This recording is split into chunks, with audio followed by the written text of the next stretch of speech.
नमस्ते सभी को। बीएससी प्रथम वर्ष की क्लास में मैं ओम प्रकाश स्वामी, सहायक आचार्य भौतिक विज्ञान, आप समस्त विद्यार्थियों का हार्दिक अभिनंदन और स्वागत करता हूं। जैसा कि अपने को विदित है, कोविड-19 एडवाइजरी के अनुसार जो अपना शैक्षणिक सत्र है वो भी शिफ्ट हुआ है और विद्यार्थियों के लिए कॉलेज की आगमन की प्रक्रिया भी अभी शुरू नहीं हुई है। इसलिए दूरस्थ शिक्षा या ऑनलाइन शिक्षण के द्वारा समस्त नए विद्यार्थियों को शिक्षा की या शिक्षण प्रक्रिया की सुविधा मुहैया करवाई जा रही है। इसके लिए अपने कॉलेज का राजकीय महाविद्यालय लूणकरण सर का यूट्यूब चैनल है और उस चैनल को आप समस्त विद्यार्थियों को व्हाट्सएप ग्रुप में लिंक भेज दिया जाएगा। वहाँ से उस चैनल को सब्सक्राइब कर लें और लाइक कर लें, ताकि आने वाला हर एक वीडियो आपको उपलब्ध हो जाए। ये नहीं कहा जा सकता है कि महाविद्यालय में नियमित रूप से कक्षाएं कब से लगेगी, इसलिए जब तक नियमित शिक्षण महाविद्यालय में उपलब्ध नहीं होता है तब तक अपन ऑनलाइन शिक्षण के द्वारा ही अध्ययन करेंगे। तो फर्स्ट ईयर में अपने 3 पेपर है। पेपर फर्स्ट है, उसका नाम है निर्देश तंत्र, यांत्रिकी एवं दोलन, reference frame mechanics and wave and oscillations. Basic इनके बारे में जो भी जानकारियां हैं वो आप पूर्वगामी इससे पहले आने वाली कक्षाओं में, मतलब 11वीं क्लास के अंदर आप सारी चीज़ें छोटे तौर पे पढ़ के आ चुके हैं कि दोलन क्या होता है, दोलनी गति क्या होती है, गति के नियम क्या है, फ्रिक्शन क्या है, ये सारी चीज़ें आप उसमें पढ़ के आ चुके हैं। स्थिति क्या है, विस्थापन क्या है, वेग क्या है, त्वरण क्या है, कोणीय वेग क्या है, कोणीय त्वरण क्या है, संवेग संरक्षण का नियम क्या है, ऊर्जा संरक्षण का नियम क्या है, प्रत्यास्थ टक्कर क्या है, अप्रत्यास्थ टक्कर क्या है, ये सारी बेसिक जो जानकारियाँ थी, बेसिक मैकेनिक्स थी, वो आप 11वीं क्लास के अंदर पढ़ के आ चुके हैं। सेकंड जो बुक है वो है द्रव्यों के गणितीय गुणधर्म एवं विद्युत चुंबकीय तरंगे।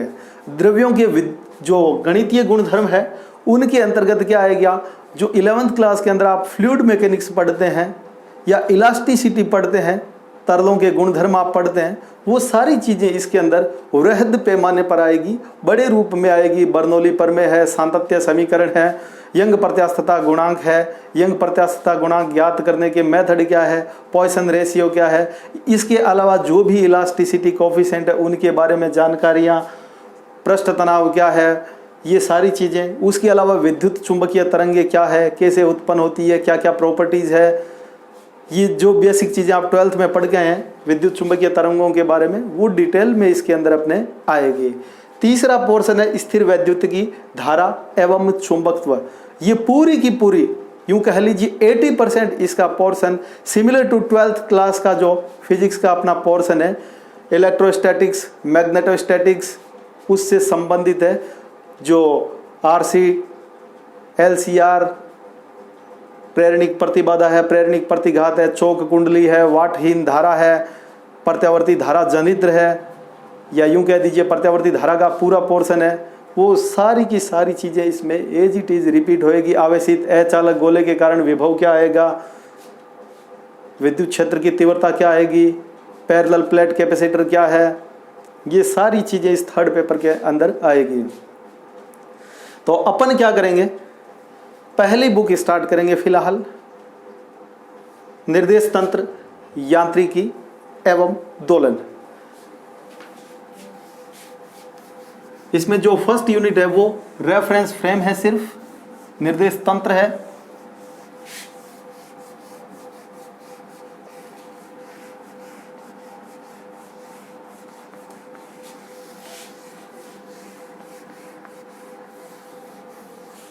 तो निर्देश तंत्र क्या होता है, एक ऐसा सिस्टम, एक ऐसा निकाय, एक ऐसा पिंड जिसमें किसी कण की स्थिति को वर्णित किया जा सके, रेफरेंस फ्रेम कहलाता है, निर्देश तंत्र कहलाता है।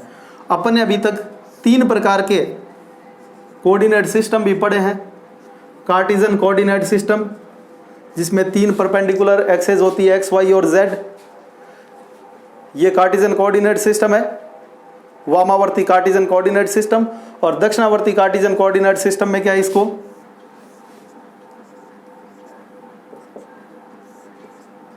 अपन कुछ इस तरीके से शो करते हैं।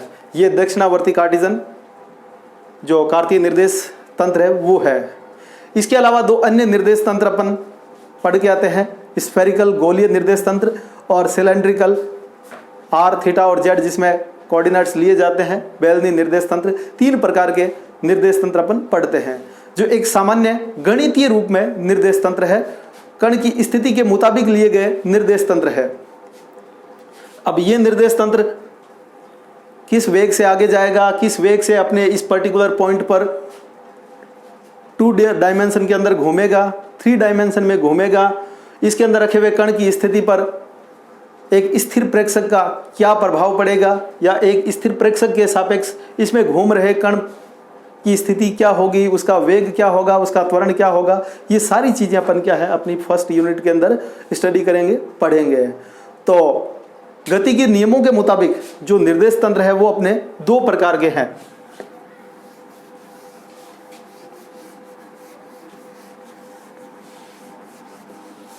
एक तो है इनर्शियल जड़त्वीय निर्देश तंत्र, ऐसा निर्देश तंत्र जिसमें न्यूटन की गति का पहला और दूसरा नियम लागू होता है। एक ऐसा निर्देश तंत्र जिसमें बाह्य बल की अनुपस्थिति में कण की गति त्वरण रहित दिखाई देती है, वो निर्देश तंत्र जड़त्वीय निर्देश तंत्र कहलाता है। त्वरण रहित का मतलब ये हो गया, या तो जो निर्देश तंत्र है कण है वो नियत वेग से गतिशील है, और या फिर क्या है वो स्टेशनरी है। दूसरा है अजड़त्वीय निर्देश तंत्र,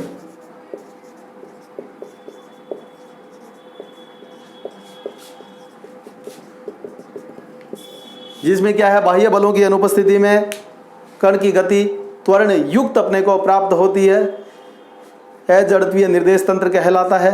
ऐसे निर्देश तंत्रों में न्यूटन की गति का पहला और दूसरा नियम लागू नहीं होता है, वैध नहीं होता है, वो निर्देश तंत्र अजड़त्वीय निर्देश तंत्र कहलाता है। अपनी पृथ्वी भी एक प्रकार की अजड़त्वीय निर्देश तंत्र ही है, क्योंकि पृथ्वी अपनी अक्ष पर घूम रही है, तो घूमने के कारण उसका कोणीय वेग तो कोणीय चाल तो अचर है, लेकिन कोणीय वेग अलग अलग बिंदुओं पर क्या होएगा, अलग अलग अपने को प्राप्त होगा। उसकी डायरेक्शन हमेशा क्या होती रहेगी, बदलती रहेगी।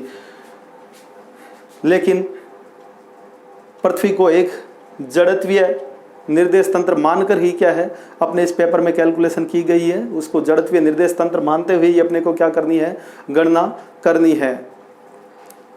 नेक्स्ट जो आगे का पोर्शन है इसमें अपन पढ़ेंगे 2 प्रकार के रूपांतरण हैं। इस यूनिट में अपने न्यूटोनियन रूपांतरण या गैलीलियन रूपांतरण है, ट्रांसफॉर्मेशन है, वो अपन पढ़ेंगे। बेसिक सामान्य रूप में इसमें बता दिया जाता है, बता रहा हूं मैं कि ये एक रेफरेंस फ्रेम है एस, एक अन्य रेफरेंस फ्रेम इसके सापेक्ष लिया गया है। इसको शुरू में अपन दूसरे रेफरेंस फ्रेम को कहीं पर भी मान सकते हैं, मान लीजिए ठीक इसी जगह पर यह दूसरा रेफरेंस फ्रेम शुरुआत के अंदर।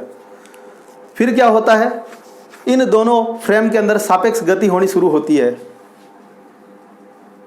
जो एस डैश फ्रेम है वो किसी भी डायरेक्शन में, यहां मान रहा हूं मैं एक्स डायरेक्शन के अलोंग फ्रेम एस डैश है, वो इस v वेग से आगे की दिशा में धनात्मक दिशा में चलना शुरू कर रहा है। तो इस एस डैश में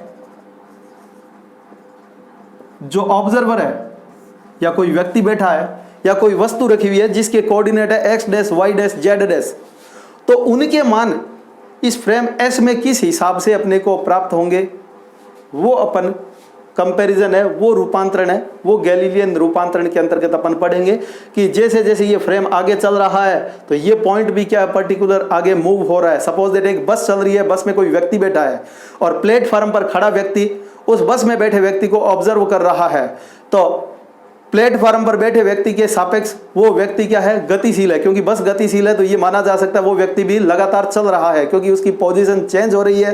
पोजीशन चेंज होने के कारण अपन ये कह सकते हैं डिस्प्लेसमेंट आ रहा है, और डिस्प्लेसमेंट के कारण उसमें वेलोसिटी और एक्सीलरेशन क्रिएट हो रहा है।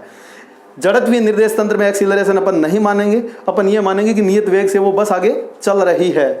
तो उसमें बैठे व्यक्ति की जो कोऑर्डिनेट है वो स्टेशनरी जो अपना ऑब्जर्वर है उसके सापेक्ष किस हिसाब से बदलेंगे, उनमें क्या संबंध प्राप्त होंगे, स्थिति के लिए, विस्थापन के लिए, वेग के लिए, त्वरण के लिए, बल के लिए, ये अपन आगामी क्लास में पढ़ेंगे। आज के लिए इतना ही, धन्यवाद।